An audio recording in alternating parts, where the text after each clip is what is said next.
Codependency is a term used to describe a specific type of behavior pattern from those who have or have been suffering from trauma and abuse.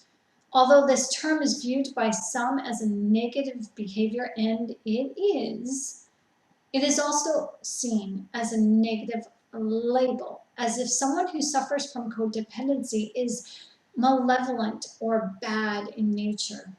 Now, to be clear, codependency is not a behavior anyone should accept or embrace, as people who suffer from this behavior can be at times very pushy and suffocating. Codependent people are well-intentioned individuals. Their behavior is something problematic, yes, but it is what they have learned, and they adapted to maladaptive behavior that was forced upon them through victimization. And usually that maladaptive behavior is what we call narcissism. A codependent is often viewed as being weak, but in my humble opinion, we are some of the strongest people you will ever know. We are survivors, and as much as we have overcome so much already, this codependency label, it will be overcome. Codependency has been our strong suit. However, now as adults, it's not so much needed as it once was. We don't have to latch on to behaviors that no longer suit us, as we are now free to pick and choose whom we want as friends, as companions, confidants, lovers, and even as adults, we can even choose to walk away and leave the family member alone for good if need be. We live in a society where society likes her labels, doesn't she? You know, we have vegan, vegetarian, we have narcissist, codependent. These all carry stigmas attached, and often the negative connotations can be quite worrisome. But just to be clear, not all vegans are activists, and not all vegetarians are tree huggers, and not all narcissists are psychopaths, and not all codependents are weak-minded and crybabies.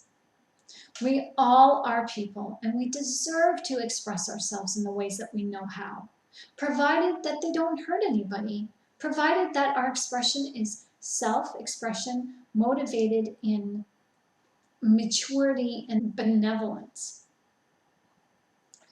Codependency can be uplifting and rewarding, provided one allows themselves the opportunity to see how codependency can be utilized for you positively or against you in a negative way. We all deserve the opportunity to seek and find help.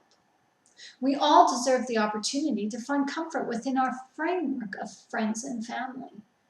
As a codependent, one might find the family environment actually inhospitable, and maybe even the landscape within society is less than what you expect or what you need. This is because, well, narcissists and codependents will never get along. Society is filled with narcissists and it's filled with codependents, but there's one thing here that will never allow society to come together as a complete whole. That's because narcissists and codependents will never get along, even though it's a match made in heaven. You know as well as I do, it's hard to walk away from a narcissist. When you are codependent, oh, it's like pulling teeth or cutting off your limb just to walk away from a narcissist. But when you finally do, you have had enough. But until you get to that point, or the narcissist gets to that point, you and they will be left dancing in the dark. You and the narcissist are a dynamic duo. You get along, you don't get along. And you only get along because your codependency causes you to acquiesce to the demanding ways of your partner. You are two people that will never see eye to eye, even though you may at times. Your dance is always that familiar step, but you don't realize it. You both keep in rhythm to the beat and in line to each other's steps. The dance is a battle in itself, with moments of peace in between. It's the tango that everyone wants to learn. However, no one realizes until the very end of the dance the meaning, the true meaning behind those steps. The codependent and narcissist, from first meet until last, it's always a tango of control. Codependents and narcissists set themselves up as lovers, as friends, and at times the family dynamic is arbitrary.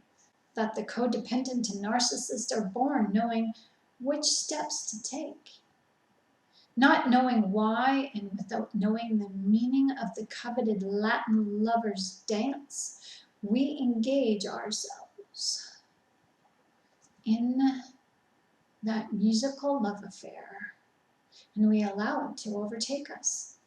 Swooning and fawning, we succumb to our partner as we lure our partner. We dance as if we are a good fit, even though we are forever strangers. Both partners of this emotional tango are victims, and most likely this victimization began in childhood. Now, as adults, codependent and narcissists unite to continue to survive. Their survival is set on autopilot. It's a battle, a dualistic one, to heal, all in the name of self-preservation. The tango of control seeks out to destroy, retain, maintain in self-loathing, with a desire to captivate in order to find acceptance in the heart of the other. All in the name of love. Whatever love looks like to the dancing partners. Love is unrecognizable to the codependent and narcissist. They both want it, they need it, they covet it, and they seek to find it through the arms of the other. But to recognize what love is, that is something they will never find in the arms of the other. The codependent looks for love in the heart of the narcissist, but the narcissist's heart is empty. And the narcissist looks for love in the mind of the codependent. But that is not where love can ever be found. The mind of the codependent is belittled by the narcissist, causing the codependent to give more from the heart. But the narcissist is never interested in looking into the heart of his tango partner. He doesn't know what that looks like because he does not have a heart. The dance then becomes a battle of wills as one seeks to give so they can take, while the other seeks to take so they can give. The codependent gives of themselves so that they can take what they receive. The narcissist takes from the codependent only so that they can give to themselves what they were robbed of in their youth. Both seek each other to reclaim their identity. In this video, I'd like to share with you some deep insights into the dynamics of narcissistic and codependent relationships as I liken their interaction to the tango. The tango is a dance until the death. It is a dance until someone gives up their control, because in the tango, there can only be one. The narcissist leads and the codependent follows. The codependent gives up his or her autonomy so the narcissist can live. The codependent hopes the song never ends. Well, the narcissist knows eventually the song will end, and he or she must be the victor. Until the song ends, the codependent is weakened, all in attempts that they will be too weak for the final battle. The crescendo that leads to their silence. The codependent is love-bombed, gaslit, stonewalled, breadcrumbed, hoovered, devalued, to finally be discarded. The final stanza of the tango speaks volumes as the narcissist forces the codependent into that backwards curtsy, revealing the most vulnerable position of her body, her jugular, her heart, and drops a rose in her mouth. A poor attempt to show love, whispering to the codependent as she is hard pressed to breathe. Thanks for the memories. And then he walks away. The codependent is left in suspended animation, waiting for those arms to wrap around her to catch her as she's falling. But no one comes. Is it any wonder why we act the way we do sometimes? The death blow the narcissist gives at the final stroke of the violin isn't to the heart, it's to the jugular, cutting off love's supply to the beating heart and leaving the mind in a cacophony of confusion. Hello, my name is Shannon Gilmore, and I am your Christian life coach and author, sharing with you in many of these videos my own experience from life. Life is the best teacher, and being a codependent and taking on narcissistic qualities myself, I have written a book entitled Narcissism, The Bad Boy Image.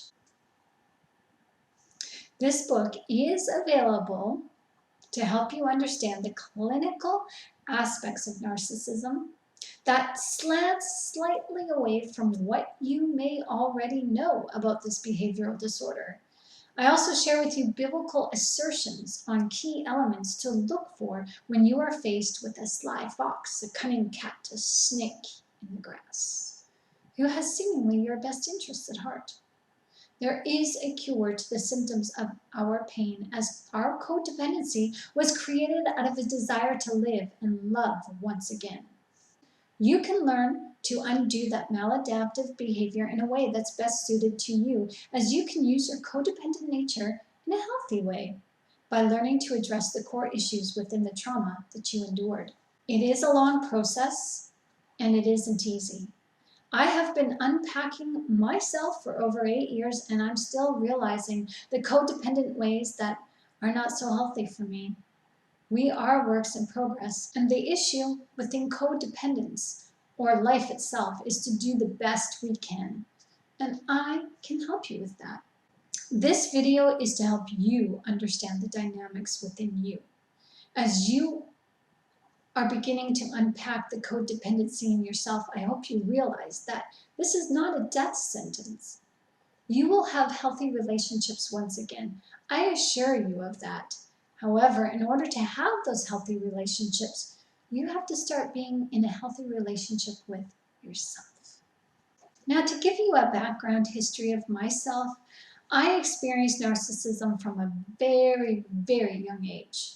My childhood was one of repeated trauma, as I had absentee parents, I had stand-in parents, I had toxic parents, unloving foster parents. I grew up not being able to talk about myself, my family, my memories, or my trauma. I kind of think I went through an identity crisis where I didn't know who I was, as I had to suppress myself and my identity within my own trauma and among strangers whom would be my stand-in family for 11 years. That took its toll. I became disobedient, defiant in my silence as my trauma began leaking out in other areas of my life. I grew up in an era where kids should be seen and not heard, and I had literally no one to talk to in the way. My childhood peers asked me a lot of questions because I did not look like my other sisters. So when the kids asked me, why does your hair color look so different from your sisters? I would always say, I'm adopted. And that would start in a big, long conversation. So I'm thankful that I was able to talk to these kids, but eventually I was avoided because I think it was assumed I was telling lies about my childhood in order to get attention. I lost friends and I lost my reputation even though I was telling the truth. I was alone and silenced just as many of us are, in more ways than one. I ended up repeating the cycle of abuse by adopting narcissism. I projected my pain through aggression and control onto the people I loved the most. This is why I share these videos with you, to help you understand that we have the ability to heal, but we first need to see the areas in ourselves that need to change. We make mistakes and we repeat the mistakes of our parents, but we have the ability to be forgiven by forgiving others and forgiving ourselves. Our mistakes do not own us. They can define us and be used to hinder or help us. I personally want to use my mistakes to help me and help you become better people, as our future generations need us to do better by being better. Healing from trauma isn't easy. It can be done, but it's an exercise in committed effort every day for the rest of your lives. As each day, week, month passes, the effort gets easier. I assure you it does. The healing comes when you are ready to finally take responsibility for your actions and reactions in life and stop taking responsibility for the actions and reactions of others. Doing this only keeps us trauma bound to them. So if you are watching this particular video, oh, you're in for a treat, because you already have some idea about what narcissism and codependency is. The behaviors tend to overlap one another. However, where narcissism and codependency split from each other is what I want to talk about in this video today. One behavior can be cured, the other cannot. While both behaviors are treatable, the other, once treatment stops, the individual actually reverts back to their old patterns of behavior again. This is narcissism. Codependency can be treated as this treatment leads to a cure. And all it takes is the individual seeking inwardly, inside of themselves, this and looking at himself or herself with inner reflection and unpacking that trauma in a specific way. Now, a narcissist behavior can be treated by altering behaviors in a way that switches out a bad behavior for a good behavior. However, there's little inner reflection, and that's why for a narcissist, treatment does not lead to a cure. The narcissist cannot look at himself or herself inwardly to make the changes necessary, but the codependent can. Narcissists, as you know, lack empathy. They can express it, but it's always superficial. There is no compassion within the heart of a narcissist. That is why they form relationships with a codependent, as we have enormous amounts of empathy and compassion. This is what the narcissist tries to take or steal from us through deceptive means. And these qualities that the narcissist sees in us are the very things that make up our spirit and our soul. The narcissist is not defined by these character traits and tries to steal these from us. While we give to the narcissist in excessive amounts, but where does the narcissist store them? There's no storage unit within the spirit of the narcissist. That storage unit is equal to the spiritual heart. It's my firm belief that a narcissist creates a codependent and a codependent creates a narcissist. Now, this has to begin from a parent-child relationship. A narcissistic parent creates a codependent child, and a codependent parent creates a narcissistic child. Now, I'm not sure if clinicians have actually looked at this any further, but this is my view at this time of this video. And I am thinking long and hard about this to help heal myself of my own codependency. The victimized parent victimizes their children in a way that reflects their own trauma. Now, I realize that in families there is more than one child who are not all of codependent or narcissist. Now I realize it may seem like I'm splitting hairs or grasping at straws here, because I realize that there is more than one child in most families, and not every child or all children or one or more children grow up to be codependents or narcissists. But there is a lot more to do with the, now, how a codependent and a narcissist are created within the family home has a lot to do with the environment the child was born into. The family, the supportive friends, and the role of the siblings and other family members. This all should be taken into consideration. But I'd like to explain this to you as I'm a parent myself, and this explanation will only take into consideration the siblings, not the environment around the family home. So please take this in mind. Now, where's my pen? Okay.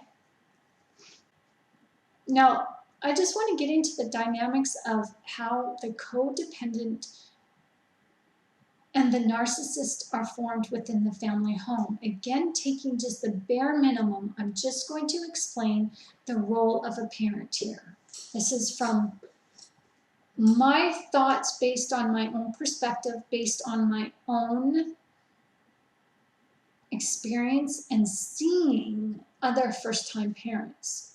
So we're talking about first-time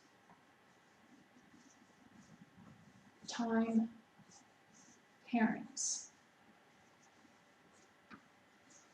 Can you all see that? Okay, so first-time parents, they have baby number 1. Okay, so this first child is well protected against potential dangers of the unwelcome environment, because when you're a first-time parent, you don't know what to do. If you don't have a support system, like healthy family members to support you in your pregnancy and in that mother-fatherhood, you're basically on your own. And if being a first-time parent, when you don't know how to be a parent, you don't necessarily have the teachings or the education or the insight, maybe even the instinct to be a nurturing parent. What happens is the first child is well protected against potential dangers of the unwelcoming environment. So, for example, this goes well above and beyond plugging up light sockets to protect your child from electrocution. This goes, my example would be that if a child cries, that child is picked up and cuddled so that the child no longer cries and fusses. The parent might feel cold, so they assume that their child in their crib is cold, so they bundle up the child in like 3 blankets or excessive clothing, and to the point where the child is hot, and they don't recognize that their child is hot, they only recognize that their child is cold. So these first-time parents, if they are not given proper education, proper guidance, the proper knowledge, they just are flying by the seat of their pants, and they are doing things that actually harm their children, even though they think they are doing well, and they think that they are being good, doting, loving parents. So, and it goes, like I said, it goes beyond, just making your home naturally safe for a child. It's that the one parent, or at least the one parent, maybe both parents, they won't let their child out of their sight. The child is placed on a pedestal of sorts, as the child's needs and safety is placed well above and beyond reason. For example, say you have a puddle, okay? And the parent, instead of allowing the child to walk through the puddle and splash around and have fun and make a mess, the parent says, no, no, no, no, no, and has the child walk around the puddle, or they actually pick up the child to ensure that the child will not walk through the puddle, because somewhere in the parent's mind, oh, little Timmy or little Nancy is going to get all dirty, and that puddle is full of worms, and it's gross, and it's disgusting, and you might get germs on you, you might get sick. So this is what happens, is the parent actually tries to take away the suffering of the child. And so the child is not allowed to explore naturally. The child is not allowed to develop into her own being and seek out her or his identity through exploration and creativity. The loving first-time parent, even though it appears to be loving, the first-time parent isn't being loving. And the parent is actually taking away the child's right to form her or his own identity. And the parent is putting their identity on the child through fear. So what happens next is baby number 2 comes along, suddenly plugging up and safety guarding your home against children is no longer an issue. It's like, our first child didn't even pay attention to the light sockets, so we're just gonna forget about it. We don't need to block them up anymore. We don't need to worry about that. So what happens is that the first-time parents are not as doting on baby number 2. The child is still loved and nurtured and cared for, but the child is not picked up when he or she cries, but is left to cry her or his self to sleep at night in her bed.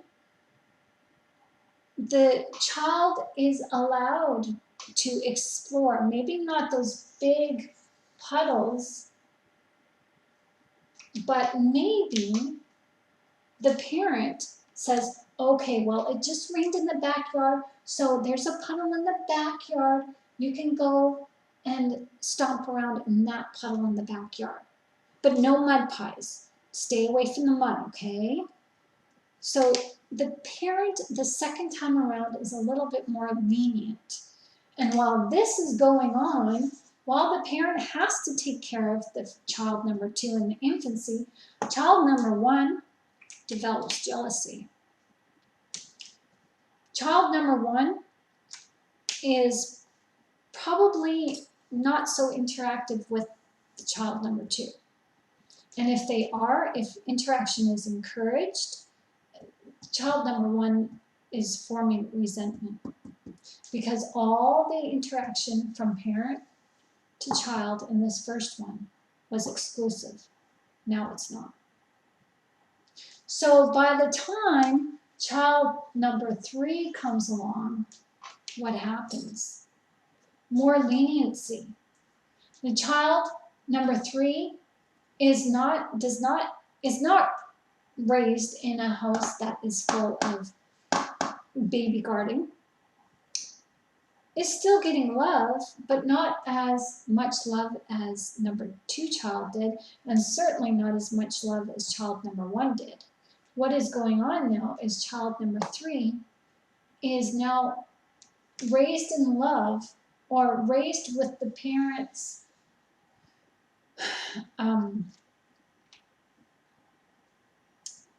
what's the word I'm looking for? The child is now raised with the parents' authority in a love that is that only takes the child so far.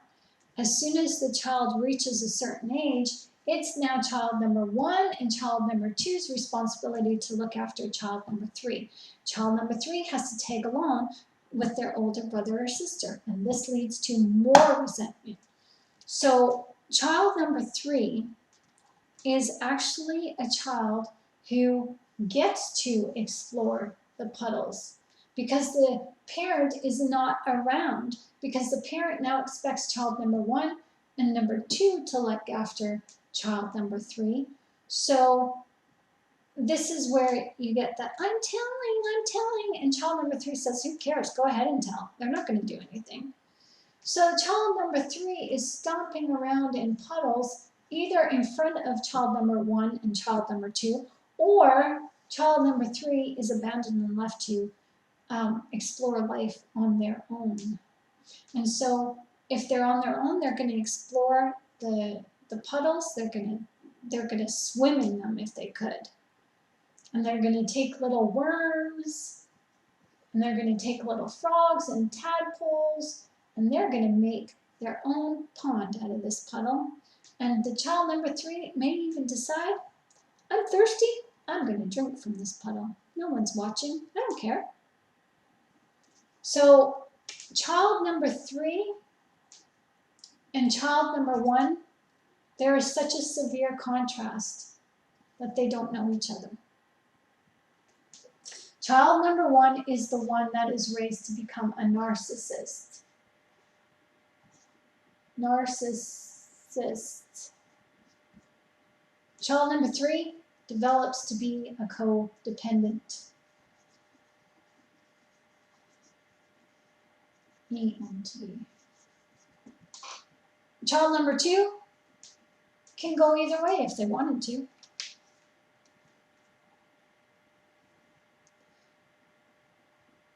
Child number 3 is now at the mercy of being watched over by this one or both. So there's inconsistencies in this number 3 child grooming. So codependents receive inconsistencies just as a narcissist does. But now in returning to the behavior of the parents, this is something very interesting that again, this is my interpretation. This is just something that I've been fleshing out on paper for the last 3 days. In returning to the parents, the first-time parents, the parent, the doting, loving parent who gives and won't let the first child explore is also a codependent. In returning to the behavior of the parents, the doting, giving, loving parent who gives and won't let the child explore, that parent is a codependent. And because being a new parent is a new experience, and they were not taught or guided on how to parent, this parent, although assumes they are acting in ways of love, but are actually acting out in ways of codependence, which is fear-based.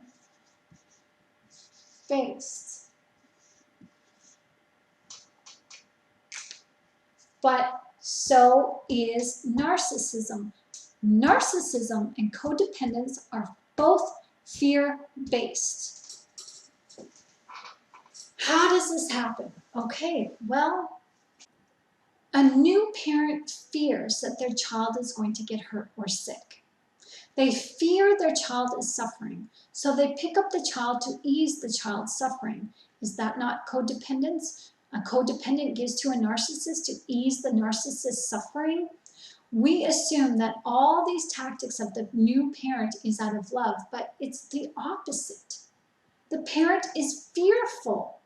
They are fearful that the love that they have been given through this unconditional love of a baby, a child, will be taken away from them through death. They are protecting their child, and they don't even know this is what they are doing, but they are protecting their child from death so that they will not have to experience that kind of loss and pain. This is something that codependent children never received. Like the first, like the codependent parent, so too the third child that in my explanation, so too the third child never received unconditional love. The first time parent is loving their firstborn child through the eyes of fear, which is conditional love. The codependent parent who raises their firstborn child out of fear is raising their firstborn child to become a narcissist. Because the first child who is raised in what is assumed to be love, but it's not, it's fear-based. This does not have the unconditional love of the parent attached. Now the child received attention, but it's conditional attention. Child was conditioned to act in ways that got them attention. But this attention is always conditional. It's not based on unconditional love. It is based on the parent's fear of the child getting hurt or harmed in some way. And that fear is rooted in a self-inflicted, selfish perspective as the parent is fearing a loss. They are feeling that they might endure a loss. They aren't fearing that, oh, my child is suffering because they're getting hurt. I'm going to help my child so that I don't fear the loss of them getting hurt or potentially dying on me. Now, of course, this is subliminal. They're not thinking this consciously. The codependent parent creates the first child to live in fear. It is assumed that the parent loves the child, and they do. They love the child the best that they can. However, the actions of the parents are rooted in fear. The parents fear losing their child and put their own fear first, above the unconditional love they should have for the child. They meet the needs of the child based on their perspective of fear. The parents fear losing their child and put their own fear first. The parent or parents cannot be there for the child in the way the child needs because the parents are fearful that they may lose. They may lose the unconditional love they have from that child as death might cut it off. Now, this is an extreme example, but I have seen this many, many times. Now, when the third child is born, they become the codependent because they are raised to become self-reliant, and they don't have the love of their parents as the first child did. The fear, as each child is born, the fear of the parents dissipate. They didn't have the parent tell them not to splash in puddles. Instead, they had to learn from experience on their own. The child became exploratory and reckless even, and instead of splashing in the puddle, like I said, they played in it. They even probably drank from it. They swam in it if they could. Maybe they put some worms in that puddle, found some tadpoles and some good pond slime and made a better environment for those tadpoles. The parents wouldn't be any of the wiser, would they? And if the child didn't get sick from drinking the pond water, well, what harm would it do? It was an experience, and maybe they would try it again, but maybe they wouldn't. The child had no boundaries to keep. So what is the child to care? Like, really? It's what a child does, have fun and explore, right? So you see with the first the narcissist has boundaries.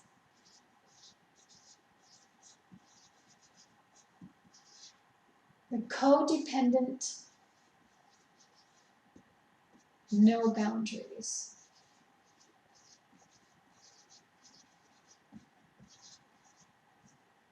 Self-reliant, needy reliance. Okay? The first child raised as a narcissist was raised on fear. The second child maybe had a healthy balance, but the third, they were raised to raise themselves. To have boundaries is to love. To love means to care for someone else's well-being, yes, in a way to help protect them, but also to allow suffering for a time. The narcissist was not allowed to suffer. Suffer did not produce perseverance in the narcissist. The codependent was made to suffer, and suffering produced perseverance. Suffering is protecting. A child who is left to cry in the crib is learning boundaries. They are learning that they cannot cry to manipulate. The narcissist was taught how to manipulate.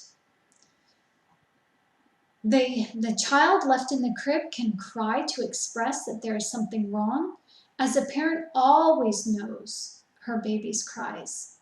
When a child cries because they are being demanding, the parent needs to draw the line and hold the child to specific boundaries. This is love. This is instilling a nature in a child to respect other people. Narcissists do not respect other people. A codependent and a narcissist were not taught to respect people.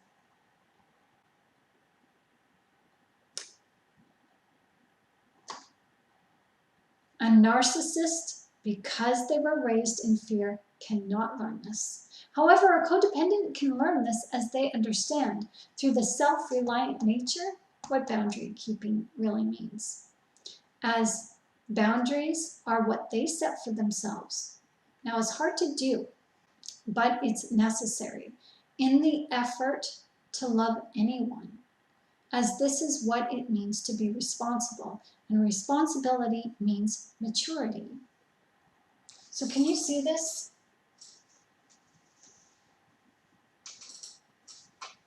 The parents in all three children did not know how to be responsible.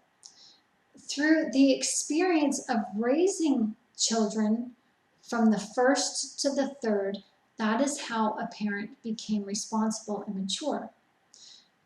The parents at the first, being first-time parents, they were immature in their love and knowledge of it.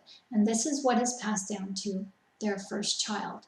The parent learned to understand how to parent through experience as they experienced the growing stages of each child. This brought out the conditional pattern of their love. Fear always comes with conditions. Does this make sense to you? Both codependents and narcissists are victims. This should never be negated, ever. However, one victim can change, the other cannot. The narcissist takes while the codependent gives. The narcissist tries to gain a sense of control they lost in their childhood. And the codependent tries to give out of a sense of control they too had lost in their childhood.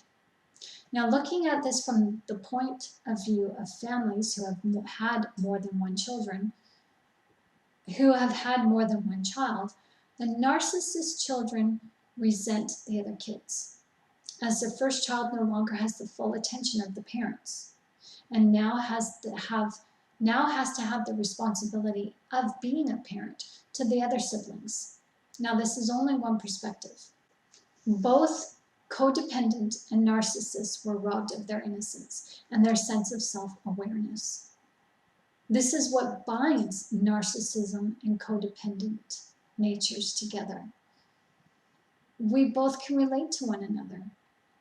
Both are looking to each other for their source of identity, to either find it or reclaim it. Now, they are not mindful of this. It's subconscious behavior. Both know what it's like. Both can understand the pain and relate to the trauma. This is what makes the codependent and narcissist gravitate to each other. There is a sense of familiarity that both people can relate to. But relating to is far from accepting the person as who they really are. The narcissist cannot accept the codependent, and the codependent cannot accept the narcissist. There is always a shadow of resentment. Using the children as an example in a family dynamic gives us a clearer view of the undulating pattern of rinse and repeat between the narcissist and codependent, or that dualistic tango dance.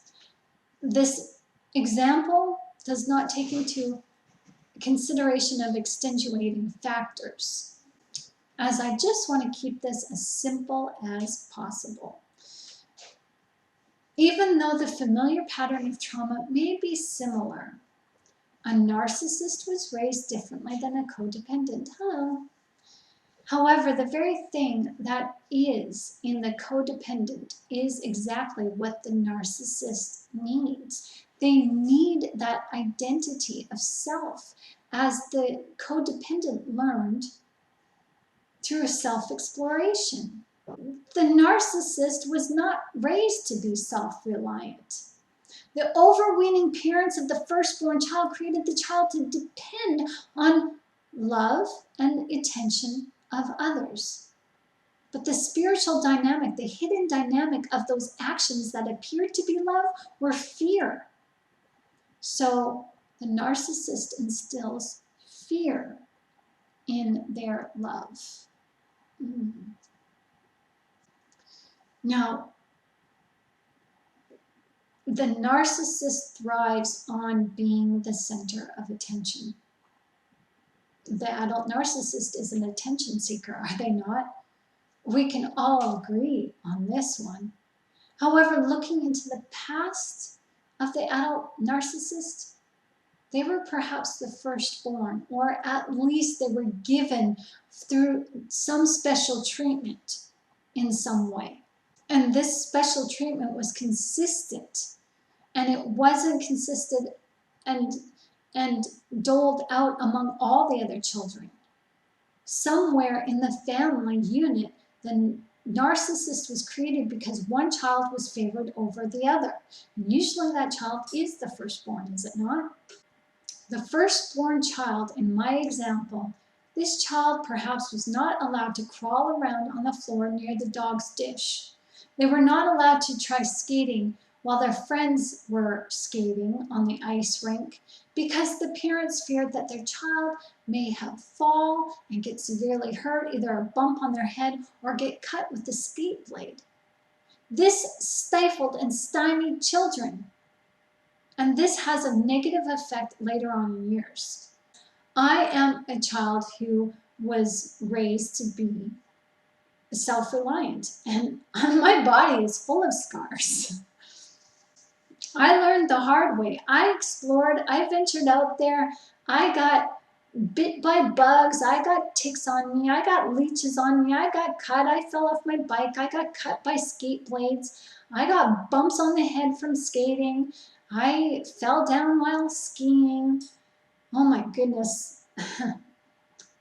But this is something that the narcissist may or may not have experienced, that they did not get the self-reliant nature that the other child did. Because the narcissist was stifled, the codependent child was not. And let's just say that the codependent in this example that I share was a third child. It could be the fourth child, the fifth child, the seventh child, the 10th child. The point is, the codependent child barely interacted with their parents. They were reliant on the attention and affection of their siblings, of other people who may or may not have ignored them or helped to raise them. And this codependent child was reliant on the affection that they could give to themselves. And this was also conditional because the love that they were given was through exploratory action. They grew up in self-reliant nature. If they fell down and there was nobody to pick them up, they were riding their bike and they fell down and banged their knee against a rock. Well, guess what?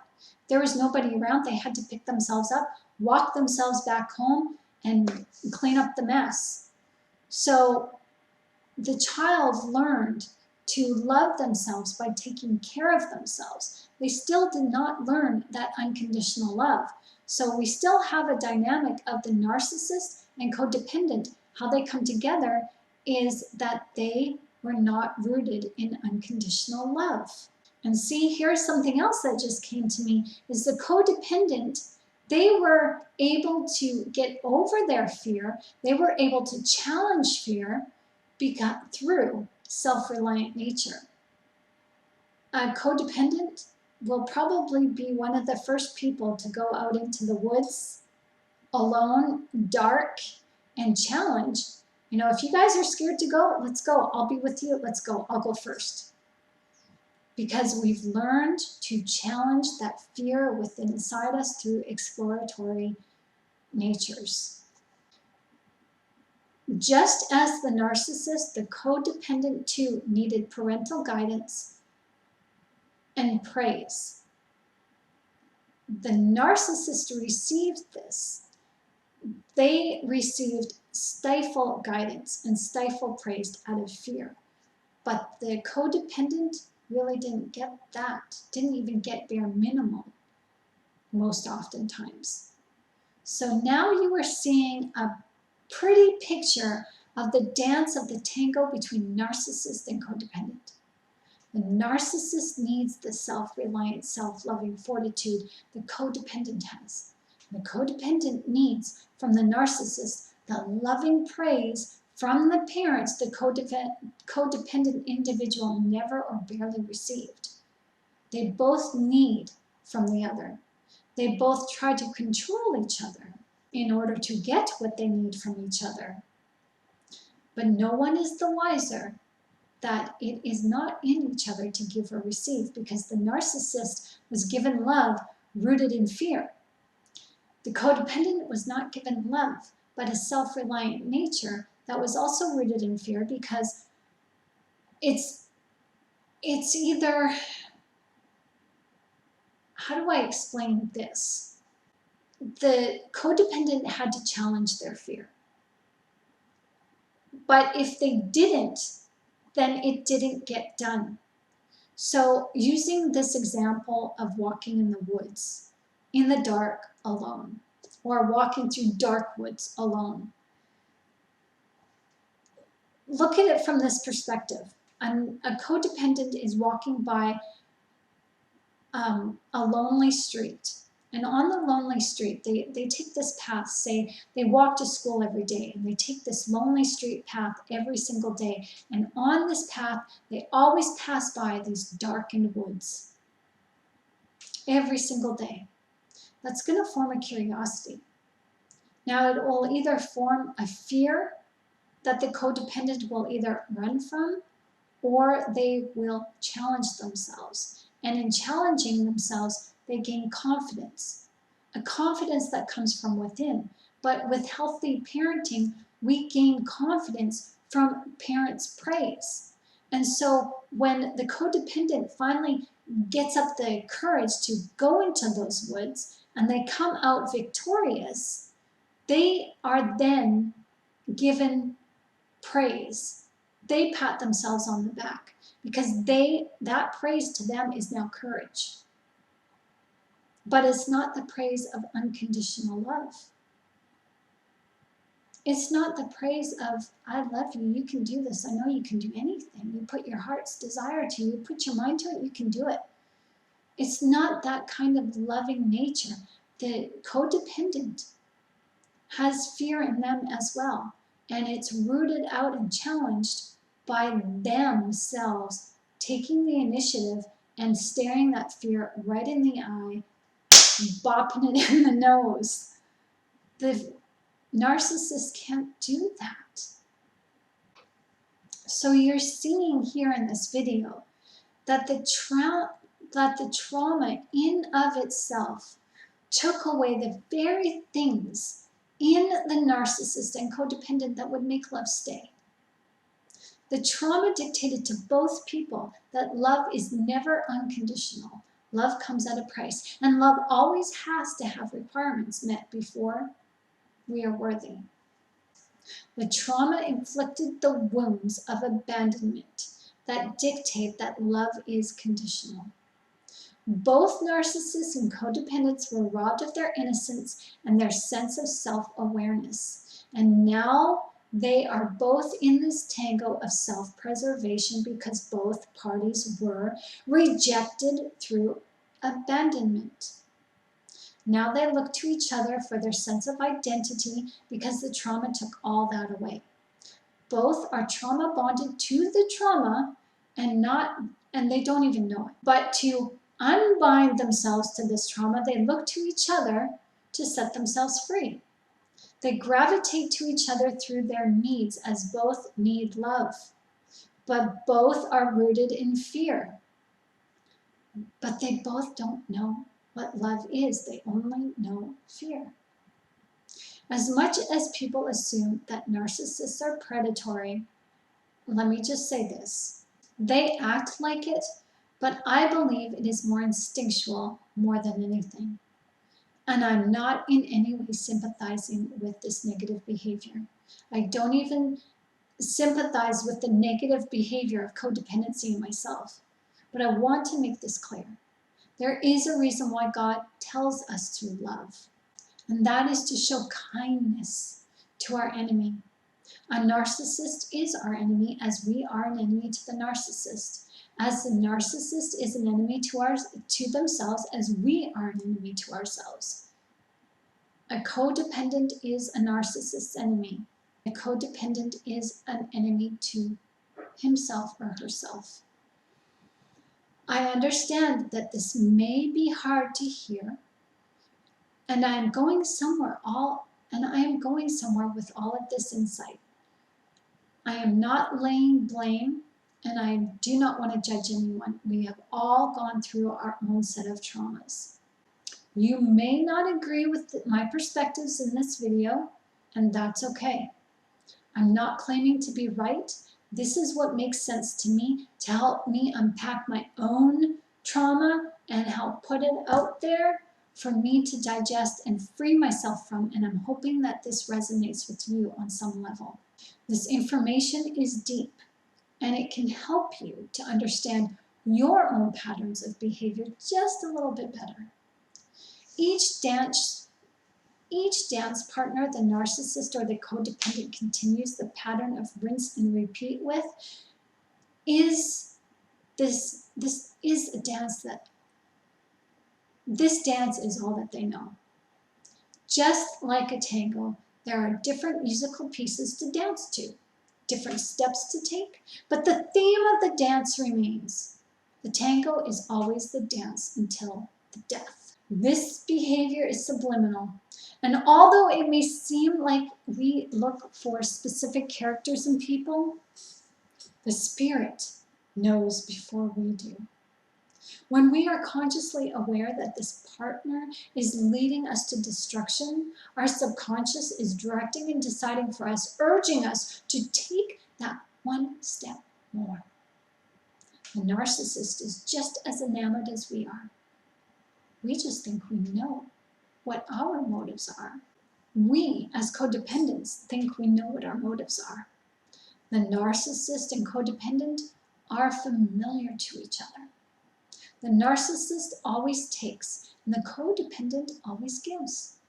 Both do not know or understand the hidden objectives. Hopefully you do now in this video. The hidden objectives and motives are not known, but we always desire what we cannot have, right? A personal identity through the other. The narcissist desires to have qualities that the codependent has, and the codependent desires qualities that the narcissist has. The narcissist tries to take by robbing the codependent blindly. And the codependent is always willing to give blindly. and give some more, even giving up their life to satisfy the narcissist. This is why the tango is danced so well. The codependent needs the narcissist, and the narcissist needs the codependent to survive. Yes, this is true. Two narcissists can make a relationship, but the lesser has to take on or show signs of codependency in some way. Otherwise, it's an exercise in futility. Both narcissists end up destroying each other in the end. A narcissist fares much, much better with the codependent, as they cannot survive or feel complete without one.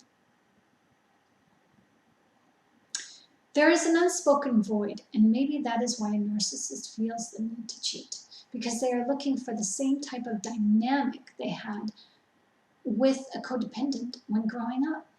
They are looking for a specific type of codependent who can give them exactly what they were lacking in their youth. Again, this is an unspoken behavior as we are led by the framework of our activated reticulating system. The 5 brainwaves that also regulate the conscious and subconscious, our intuition and our heart that science knows is now a thinking organ. So we have a lot of science at our feet, but we don't yet, as laymen, don't yet understand the science. And I share the science with you in other videos on my YouTube channel. Narcissists and codependents gravitate to each other on an unspoken, unrealized realm. That's in the spirit. Now here's an example. We don't think about breathing, we just do it. Now we can be mindful of our breaths. We can stop breathing consciously if we want to. We can stop our breath as a means to die, but our bodies will kick in and we will pass out before that ever happens, because our bodies, our spirits want to forever live. This is like the gravitational patterns of how a codependent and narcissist always find their way back to each other. There is a deep-seated need to live in both codependent and narcissist, and we need each other like we need to breathe. We need the diaphragm to breathe just as much as we need the lungs to breathe. So look at the narcissist as being the diaphragm and the codependent as being the lungs. If that helps you understand this a little bit better. We need each other to live. And how we want to live is in a comfortable way that is familiar to us. There is a deeper meaning still to this. And if you will just indulge me just a little further, we only have about 13 more minutes left of this video. I do want to deep dive into why the familiar pattern between this dancing duo exists. And I touched on this lightly, probably about 15 minutes earlier. The narcissist can only break the cycle by finding another narcissist to befriend or fall in love with. The codependent can break the cycle by changing himself or herself by understanding the trauma and the symptoms of behavior initiated by that trauma. A codependent can change, while a narcissist cannot. They just repeat the patterns of abuse. Now, for a codependent to change, one needs to get honest with themselves.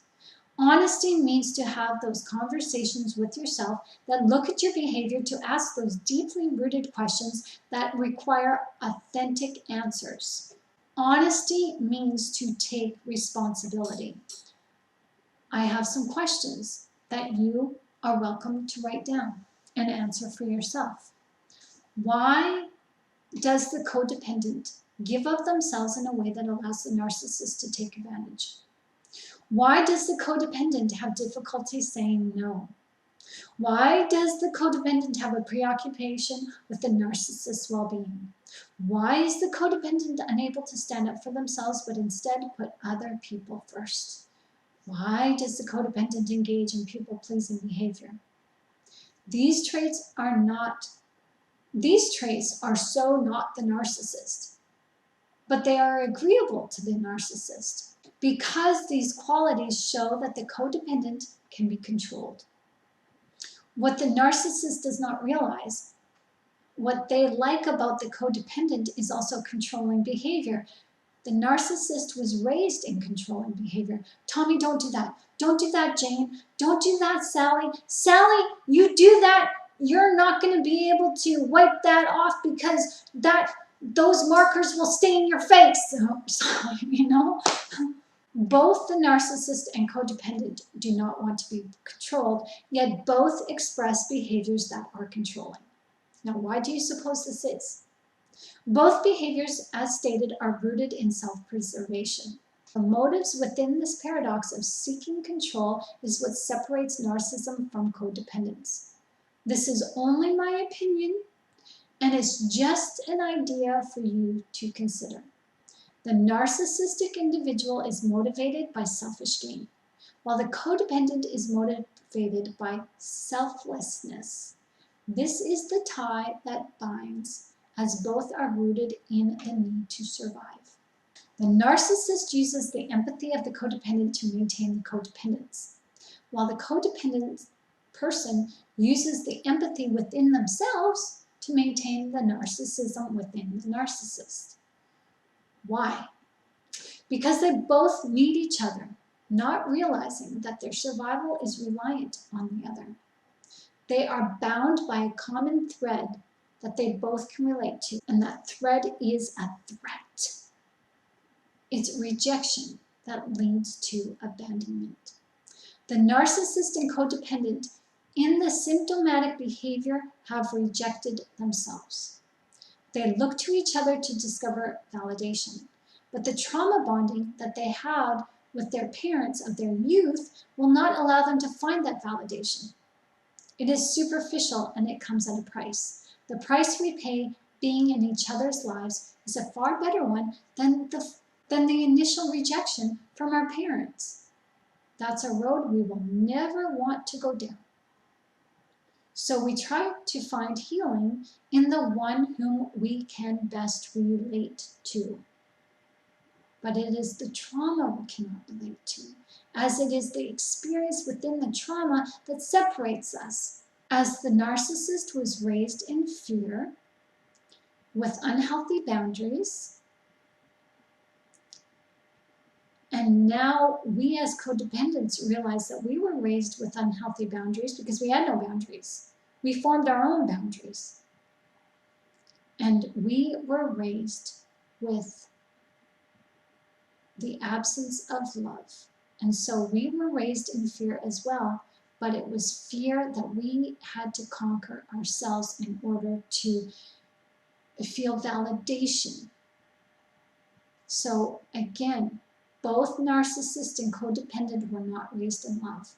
We both lack this, and we seek that to find love in each other, but we'll never find it. We have to find it within ourselves. And that's where codependence can heal, but the narcissist cannot. A narcissist has nothing in their heart to give personally to a codependent. They mirror a personality of what they see in us so that they can feel good about themselves, because that is what gives them identity. Now, a codependent gives to a narcissist what is in their heart to give: personal identity without the nurturing qualities of a parent. This is something we both lack. The narcissist and codependent lack the nurturing qualities of a parent. The narcissist wants the nurturing qualities of a parent, but then they don't want it because they've never experienced it. It looks foreign to them and they reject it. They cannot relate to the personal identity we have formed by standing alone on our own 2 feet. We give to the narcissist as it feels like we are expressing the nurturing qualities of a parent. This makes us feel good about ourselves and about the codependent. But without knowing what those nurturing qualities feel like from a parent, we fall short and we fail the narcissist as we fail ourselves. And this is where the discard comes, or the devaluing comes.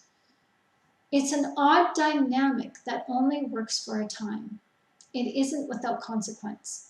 And the consequence is dire for all involved, but more so for the narcissist, only because they are who they are. They can't change. They have no choice but to keep taking and taking and taking and taking. They have no choice but to keep out seeking that supply. They have a bottomless pit of demand, demand, demand. The codependent is happy to give.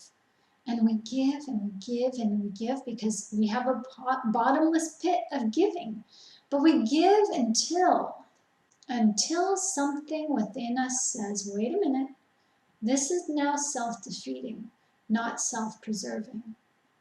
Because we have been raised to become self-reliant, our self-reliance is able to kick in and save us. Our self-reliance steps in. That is when we become defiant to the narcissistic ways, and we begin to take back our power. We are able to see that something is wrong. The narcissist can't. They do not have that built-in filter that is on autopilot that says, stop, your behavior is destructive. And a narcissist behavior is self-destructive. They can't help it. They were not taught self-reliance, as none of us were, given that healthy balance. Our self-reliance as codependence kicks in, and once it does, we have had enough. When we realize we want off that merry-go-round of emotional turmoil, we don't look back. But we do not realize that the consequence is to sort through that trauma bonding, the behavioral patterns of triggering because of PTSD, infantile regression, Stockholm syndrome.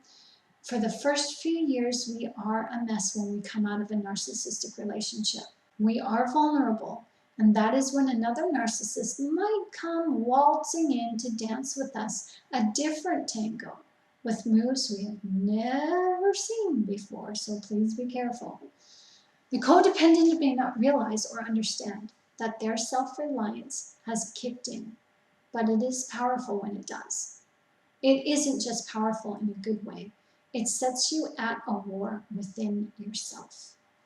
The emotional upheaval and emotional flashbacks can be heartbreaking and challenging. You, as a self-aware hero, are at war with the self-aware victim that lingers within. Honesty is the only way to win and overcome the lies we have told ourselves. We have to get honest about the narcissist and honest about ourselves, and this is why I shared with you the deeper insight about the dueling dynamic between narcissism and codependence with you today. I truly hope that this resonates with you, as I believe that the narcissist wants what we have. They truly do. They see good qualities in us, but they can't grasp how we got those qualities. They can't rely on themselves. What they do is always fear-driven. They may have tenacity and bravado. They may appear fearless. However, they are always one step away from losing it all, and they will do everything to prevent that from happening. The narcissist is so fixated on acquiring things, doing things, being things to different people, and all these outside sources are how they gain their identity. They identify with what they have and with what they do. They identify even with what they have not. This is where they find validation and love. The codependent is willing to give to the narcissist, but not in the way the narcissist wants. The narcissist makes demands so that we alter our giving perspectives. We give from within. The narcissist wants to give of what we have in a way of things, time, appearance, money, attention, and so on and so forth. Because we are so giving, we do our best to comply, not realizing that we are giving to the narcissist, not realizing that what we are giving to the narcissist is our identity that causes us to lose ourselves within the lies and the brainwashing the narcissist tells. Finally, when the narcissist begins to ask too much, something inside of us says, no, that's enough. It takes a long time for our inner being to hold that boundary line. The narcissist is empty, and they will try to empty us. That is when the devaluing starts. When we stop allowing the narcissist to take from us what they can, when we say no to our suffering. The revolving door that once was free swinging has now become locked. And it isn't from our own making. It's the self-preservation mechanism that jumps into gear and becomes for us the parent we never had.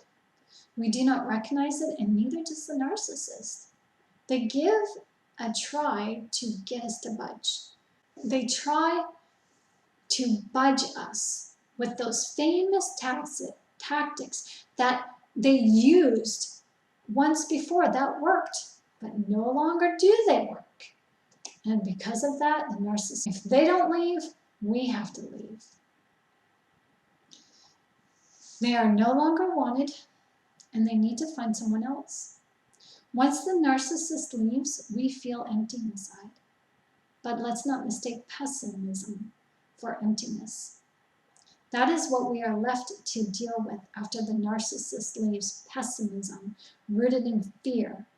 They leave themselves behind in our hearts for us to heal that narcissism. When we self-depreciate as we continue the onslaught of abuse where the narcissist left off, it is when we become a narcissist to ourselves, taking on the qualities from the outside source of the narcissist and internalizing it. We set ourselves on a course of self-depreciation that further tries to self-sabotage the hero within. So may I ask you these questions? Are you suffering because you are in a relationship tango with a narcissist? If you answered yes, then are you willing to look at your behavior and seek out those codependent tendencies within you? Are you a people pleaser? Do you find it difficult to say no to people? Do you self-sacrifice and self-sabotage? Are you preoccupied with how others might feel around you? Are you preoccupied with how others think about you? Do you often reward or dismiss someone's bad behavior? In order to free yourself from the narcissistic brainwashing, that tango entanglement, it's important for you to address your own behaviors and assess the reasons why you do what you do. Narcissism and codependency is rooted in control. Control behavior is rooted in rejection and abandonment. If you can control someone else's behavior, you then can control how you feel. This is a lie, is a lie, is a lie, and it's a lie we tell ourselves daily. It is not to anyone else to make us happy. It is not the responsibility of anyone else to define who we are. That was our parents' responsibility, and although they failed us miserably, they did the best that they could with the information that they had. As a codependent, we are looking for the unconditional love we did not get from our parents. We gave ourselves conditional love as we learned to become self-reliant. However, in being self-reliant, we learned from trial and error. We learned to accept ourselves by what we were capable of achieving. We had to push ourselves. We had to test our own limits. We had to pat ourselves on the back when no one else would. We did not get the unconditional love we needed that was meant to become the glue that held our self-reliance together. Our self-reliance falls apart when we compare ourselves to other people. Did you realize that? And when we assume that the narcissist is stronger and that we can learn a thing or two from them, our self-reliance disintegrates.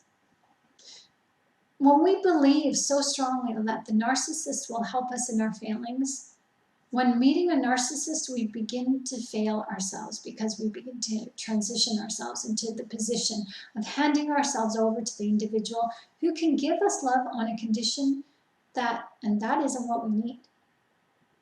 So we give ourselves in attempts that their conditions will then become unconditional in love giving. Doesn't work. You have to be. I would like to leave you with this question. You can comment down below if you like, or just answer for yourself privately. But please give yourself an honest answer. What is love? What does love look like to you? It is in the Bible. But answer this without looking up the definition or looking it up in the Bible. Love is not all hugs, kisses, giggles, teddy bears, and rainbows. It isn't even giving. Sometimes love is withholding, as love is also boundary keeping. Love means responsibility, as loving someone first means to love yourself with all these qualities mentioned, so that you can love someone else with all these qualities I mentioned. May I ask you another question? What is the definition of being a friend? Being a friend requires taking the time to get to know someone. It's understanding and respecting a person's values and their system of beliefs. It's about learning from the knowledge they share and listening to their voice, understanding what they are passionate about and protecting them from what causes them to fear. I say that again. Protecting them from what causes them to fear. A friend is a protector by being honest and not enabling and a giver when needed. A friend is a giver when needed, all within the boundaries of respecting the individual for who they are. Now, are you a friend to yourself?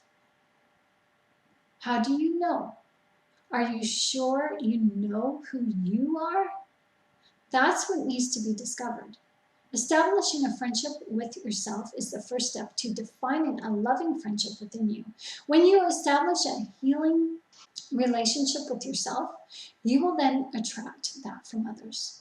When you respect, honor, cherish, value who you are as a person, you will then begin to have a friendship with yourself that harbors trust, understanding, strength, peace, and harmony, and that will come back to you twofold within somebody else.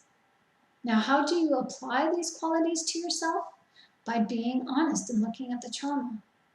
And allow somebody to suffer. Allow that narcissist to suffer in some of their own problems that they cause.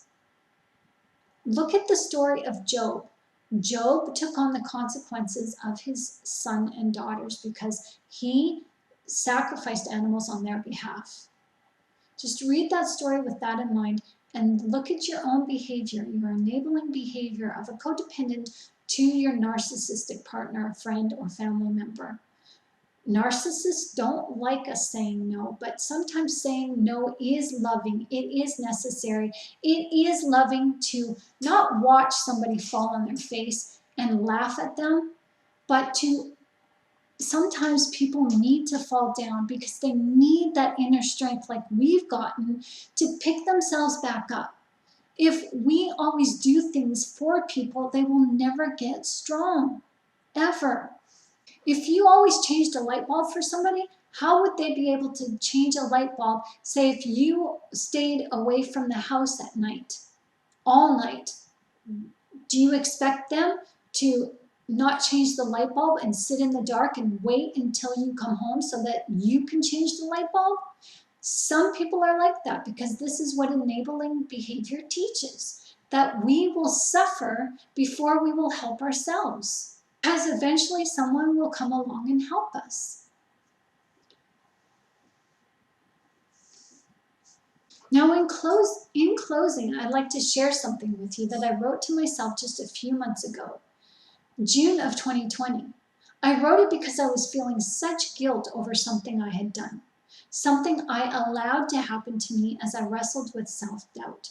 I tried to make excuses, and I realize now I enabled someone's behavior.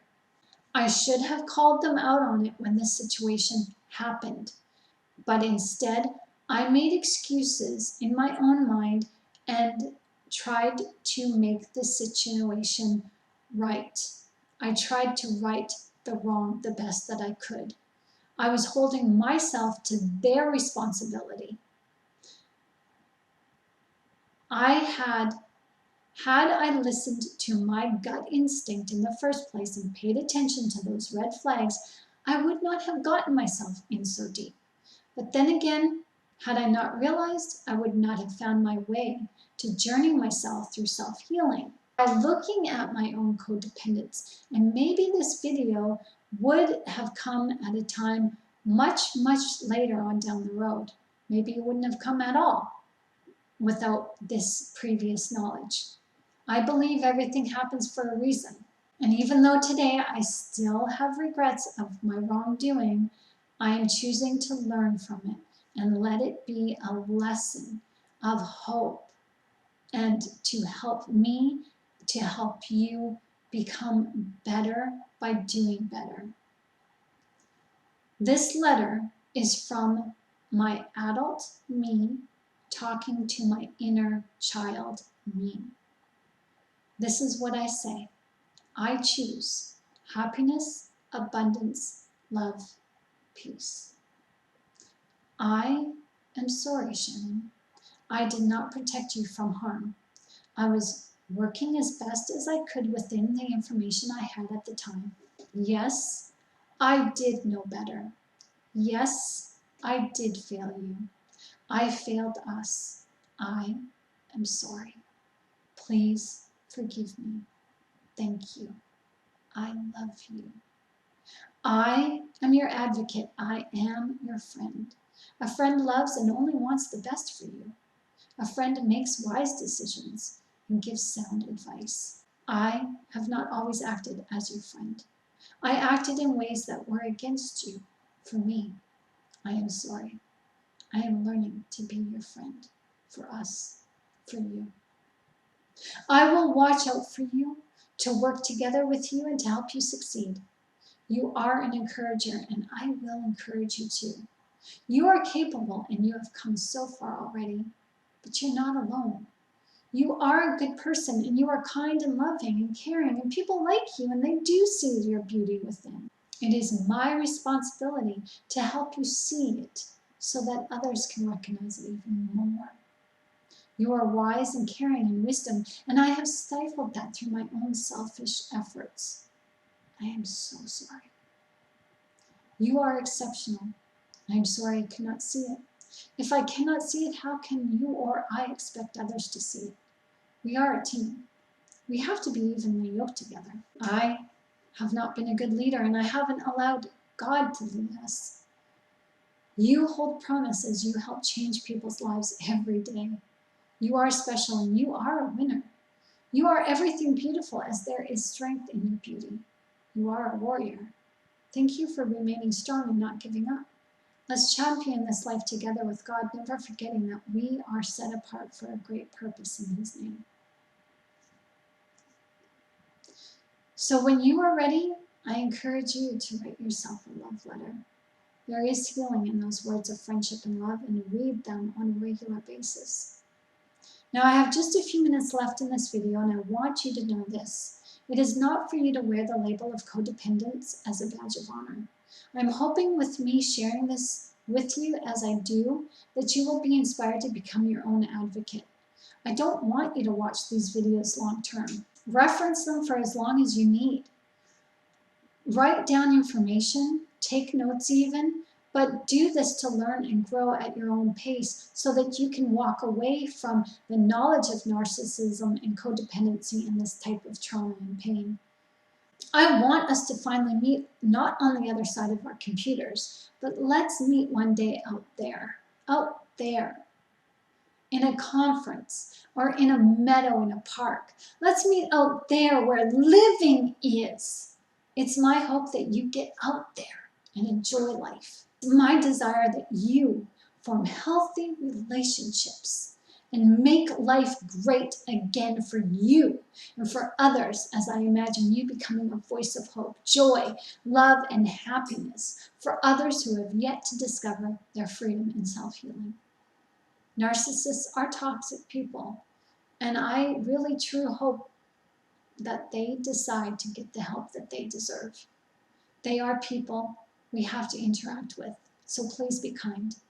They may be family, they may be co-workers, they may be friends or spouses. This video is to help you as it is time for you to ready yourself for a beautiful future. You are not a victim. You have been victimized, yes, there's a difference. Victimization only continues as long as you refuse to take responsibility for your actions and reactions. Codependence is a behavioral symptom of abuse. It is not a life sentence. It takes time to heal. If you want to and you have the passion to heal, you will. I believe you can do it. I'm healing, and I know where I'm headed on the other side of that healing to freedom. And I, dear lovely lady, want to see you there with me.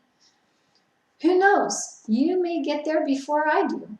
I know you can do this. I trust that you will be an advocate to your own healing. If you want my help, head on over to shannongilmore.yolasite.com for information on what it is that I do. Read free articles, take in free YouTube videos, download some coaching courses or PDF books. This website is a resource for you to set you in the right direction spiritually and holistically. Thank you for watching this video. In this video, you have learned some insightful dynamics between narcissism and codependence that makes them a perfect match in life. The tango was used in this video as a metaphor to compare the dueling dynamics between two people who share in a history of trauma. The tango, although it is a romantic death, it is a dance of death, with the codependent being none the wiser. The codependent and narcissist share a history of abuse that each tried to free themselves from by looking to the other for guidance and hope. The narcissist lacks what the codependent has, and the codependent lacks what the narcissist has, but neither is able to give effectively or efficiently. The narcissist is superficial, and the codependent is too deep. The narcissist cannot give to the codependent from a superficial source, as it's not in them to give. The codependent can give to the narcissist freely, and as the giving deepens, the soul steps in to prevent the codependent from being deprived of their very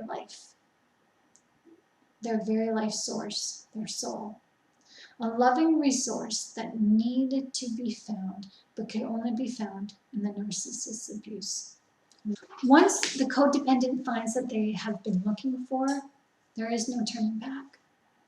There's no returning to another narcissist for hope, because through the last dance, the resurrection happens. The codependent learns to love herself as she begins the journey of the tap dance. Happy feet! Dancing to the beat of her heart through the loving ways of God that leads her on a path of life that leaves heartprints instead of footprints. My name is Shannon Gilmore, and thank you for watching. Be blessed.